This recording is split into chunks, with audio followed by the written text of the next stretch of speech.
Hey, what's up? DFS Rico coming at you with my picks and insight for this MLB DraftKings 12-game slate, which I think it's 11 now with the St. Louis game and Brewers game uh, on Saturday, July 1st. We got assuming just 11 games, which is fine. Good slate as far as bats. Not such a big fan of the pitching today, but the bats are pretty good. I think the pitching is where it's going to be key, though, where we're going to have to get it right just because there is some bad pitching today, in my opinion. But we'll get into that right now. Um, yeah, let's get into it. Before I get into it, though, if you could like, comment, subscribe, I really do appreciate it, guys. I appreciate the support, appreciate the love. And if you want to sign up for my Patreon, it's $10 a month. I got a couple guys. I think I got like 40 guys in it right now. It's pretty solid. Judging that I don't have that many subscribers, I just like any kind of support. If you can't do that, just like, comment, subscribe. Comment in the comment section if you got a question. I'll gladly get back to you guys. I am using timestamps on my videos, so it makes it a little easier for you guys to scroll. Let me know what you think about that. And I'm really just doing baseball videos, basketball videos, and League of Legends over there on the Patreon. Those are the main things I feel comfortable talking about, and I don't want to take your guys' money when and talk about sports that I don't really know much of. So those are the three I feel confident in. So yeah, let's get to it. First thing we're gonna talk about is pitchers. I'm gonna go through two pitchers that I really like, and just and then we'll go through the bats. So for pitchers, I mean you got Greinke up top at 10.8. Not a big fan of him. He's just pricey. Going against the Angels aren't the best team, but there's guys that I like for better. And the first guy I'm going to talk about is Tyler Glasnow at 9.3. Looked really good in his first start. He pitched 4 innings, had 9 Ks, 72 pitches. If they stretch him out a little more today, I like him even more. Snell got stretched out a little more yesterday, so I feel comfortable playing Glasnow. Really good K upside versus Baltimore. Should look very solid tonight. I do like him a fairly good amount. So he's going to be the main pitcher I'm going to be plugging in. Looking over on Plate IQ, he has a 33.5% strikeout percentage, 6.8% walk percentage, facing a couple lefties, but the righties aren't even scary in this matchup. He's good with, against both sides, even better versus lefties. It looks like if you see the ISO and the WOBA, much better versus lefties, which is just crazy. His strikeout rate's even better. His fly ball rate, his hard hit rate's better versus lefties. So even though they're going to shell out a lot of lefties out there, he seems to do much better against them in a big sample size. I mean, a good enough sample size to dictate that and show that he actually is better versus lefties. So I feel really good about that. Tyler Glasnow is my favorite pitcher on the slate. Don't even think about it. He will be a ton of people's favorite pitchers. The second guy I'm going to be pairing up with him, which I don't even feel comfortable in, but you got to find a way to pay a little down at the pitcher position to pay up for some of these bats that are playing today. But I do like him. I do like pairing him up with Smiley. Scrolling down at 7.3K. He is playing at home versus Texas. The ballpark is good. Texas has not been that good. He's a lefty, facing a good amount of lefties, and the best players in this lineup are lefties. The only thing that worries me that he might not get a lot of innings. He pitched 64 pitches last time, 3.1 innings. If he can get that number up to like 80 pitches, maybe 5-6 innings, I'll feel pretty good with it. 7.3, and if he can just stay in the game, he has the pitcher's ballpark. 23.2% strikeout percentage. His numbers aren't that good. You look at his numbers, they're not that good, but he does get a boost because he's at home at the ballpark. For some reason, San Francisco has been playing decent lately. Should be going against a ton of lefties. The best players on this team are lefties, in my opinion. And they're going to put in a bunch of righties today, which is fine, which is even better because some of these guys I've never even heard of. But I do like Smiley just to pay down at pitcher. He's going to be the guy I'm going to be pairing up in like smaller GPPs and cash. Hopefully he can just stick around in the game, maybe just get me like 15 fantasy points, and that would be perfect for me.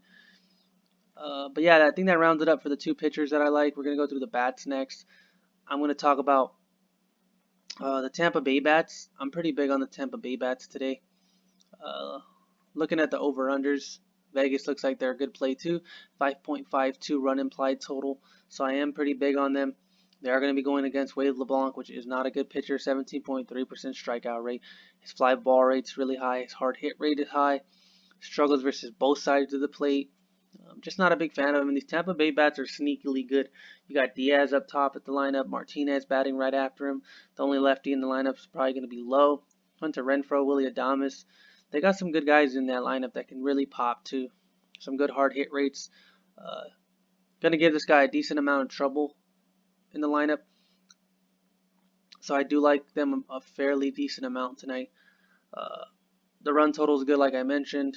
I think they'll go a little lower owned than some of the other guys, just because of the fact that they are. We got Coors Field on the slate, and that usually ends up happening. But going over to the hitters, Meadows is still out. You got Brandon Lowe, the priciest guy on the team. Martinez, G-Man Choice not playing it. It's going to look like. But Yandy Diaz at third base for 4.2K. I'm a big fan of that. I know he hasn't been batting that good this season. Look at his numbers. He's still getting on base, though. He's getting walked.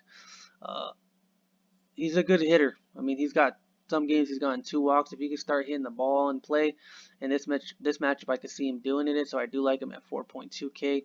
I will be plugging him in a couple of my lineups. I think Tampa Bay is a pretty good play today, so I do feel good about them. Next team I'm going to end up talking about is obviously the San Diego Padres and the Colorado Bats. Both sides of this game are good. I mean, we saw how good they did yesterday. Another good game today I expect from both sides of this plate, but they are both priced up. Going over to DraftKings, San Diego and Colorado are probably the two priciest teams on the slate, with Tatis up top at 6.1, Story at 5.9. Got Blackman, Arenado, Machado. You got about 10 guys over 5K. So it's going to be expensive to play these guys. I could see people just playing pieces of it just because they want to be different, which I don't mind that plan, but you're going to have to land the right guys. I mean, you got Freeland, a lefty, so you're going to want to play guys like Tatis, Machado in this lineup, which is perfect for them because that's what they're good against. Looking at the San Diego Padre hitters, Freeland struggles mightily against righties. The splits are way different versus lefties and righties, so it's something you want to look at. You look at Tatis, he got a .500 WOBA versus lefties, .294 ISO. Machado got a 4.426. They just got a bunch of good hitting righties. Tatis, Machado, and Pham are just studs. You got Will Myers with a good hard hit rate at 51%. Just a good team. Tatis, Machado, and Pham and Myers are super solid in this lineup, paying down at some of these guys. Like Hedges or Olivares will be solid. I mean, that's what you're going to need to do. Paying down for a guy like Olivares at, where is he at? 3.6K. If he's going to be in the lineup at the bottom of the lineup, that's somewhere where you're going to want to look at just to save some money. And even there, the cheap guys aren't that cheap, you know. So I do like them a fairly decent amount.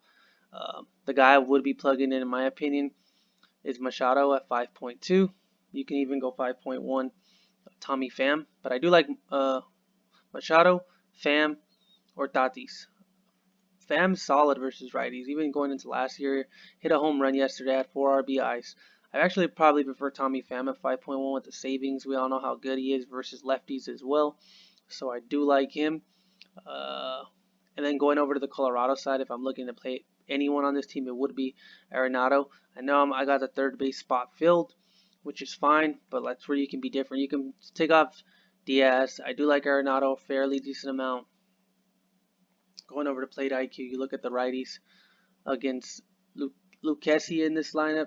You got Story, you got Arenado. Blackman is still good versus both sides of the plate.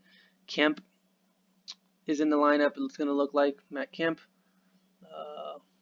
Owings is going to be pretty cheap, so I could see me playing a little bit of Owings. He's only 3K, and if you really need a save, I could see me playing a little bit of Owings at second base for 3K. If he's going to be starting, a lot of people will be owning him just because he's going to be needed just to save some money. So I can see me playing a little bit of Owings for 3K to be able to spend up for. So if I plug him in right here, it puts me back up to 4.2K on average. So I do like that. And then it lets me pay up for guys like Trevor Story. If I want to play Trevor Story at shortstop, where is he at? At 5.9K, he is the priciest guy on the team. So I could see me plugging in Trevor Story right there at 5.9K. Brings me back down to 3.8, but that is fine. There's another teams that you can spend down on. Just one-offs, catcher. There's so many spots you can spend down at, and I don't mind that. So I'm going to unclick all these guys. Next team, and look at the run implied. So 6.49, 6.01, really good on the slate. Next game I want to talk about is the White Sox. I like the White Sox today going against Ronald Bolanos, 5.65 run implied total. Looking over at them versus the Royals, they're going against a bad pitcher in Bolanos. Struggles really good versus lefties and righties. Struggles a little more versus lefties, so you're going to want to play guys like Moncada, Delmonico. Grandal's been a stud. Going back to last season, he's been a stud versus righties, so I do like him a fairly decent amount. But guys like Abreu and Encarnacion are going to be pretty solid. So if you look over at them at DraftKings, their prices aren't too bad. They're not the priciest team on the slate. I mean, you got Grandal, the priciest guy, Encarnacion, Moncada, which isn't bad at all. A lot of the third basemen are up there, but you got Grandal at the catcher position. You could fill him in there. You got Abreu at 4.2K. Looking over at the implied starting lineup for these guys, I mean, you got Jimenez, Garcia at the bottom of the lineup, batting 8th, might be a decent saving spot. I could see me paying for him just for the savings. You're going to need savings everywhere. Going to need to find spaces to be safe. You got Brantley on the slate, still pretty cheap if I remember.